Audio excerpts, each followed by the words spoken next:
Isabelle Dubé, maintenant que l'on retrouve, nous parle de l'Auto-Québec qui, pour communiquer leurs produits, ont un nouveau gadget. Et là, on voudrait que ce gadget-là soit également un outil pour retenir les gens au jeu, de jouer. Vous vous souvenez, il y a 2 semaines, l'Auto-Québec avait annoncé en grande pompe l'arrivée de ces nouveaux terminaux plus sécuritaires pour la validation des billets de loterie pour éviter la fraude. Alors, on les retrouve déjà à quelques endroits, ces nouveaux terminaux, des terminaux qui sont munis d'un écran numérique de 9 pouces sur lequel défile de la publicité de l'Auto-Québec à propos des différents tirages.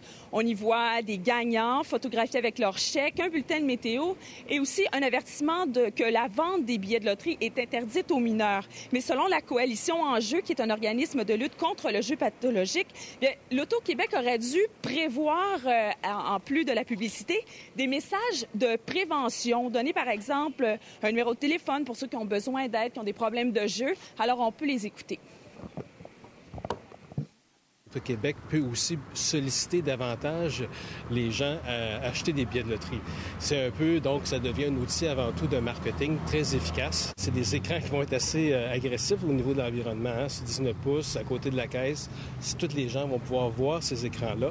Donc, on aurait pu mettre un message de prévention à condition que ce soit un message de prévention efficace. Parce qu'on sait qu'actuellement, les messages de prévention de l'Auto-Québec sont plus ou moins efficaces. Est-ce que l'Auto-Québec a l'intention de se plier à cette demande? Bien, écoutez, nous avons parlé à Jean-Pierre Roy, qui est le porte-parole de l'Auto-Québec, au téléphone, et il nous a dit que l'Auto-Québec prévoit mettre des messages de prévention sur les écrans numériques, mais seulement lors de la semaine de prévention du jeu compulsif qui est en septembre.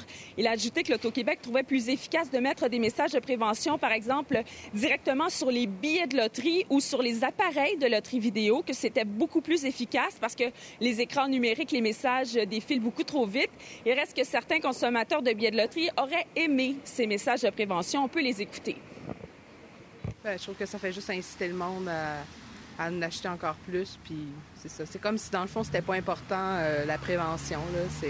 On veut que vous achetiez des billets, puis c'est ça. Je trouve que, pas un manque de respect, mais ça n'aide pas vraiment les personnes qui ont des problèmes de jeu à se sortir de ça. Alors, Jean-Luc, ces nouveaux terminaux avec écran numérique seront présents partout au Québec en 2009 et on prévoit en installer 8500. 8500? Oui. C'est de l'affiche, ça. Merci beaucoup. Merci, au revoir. Au revoir.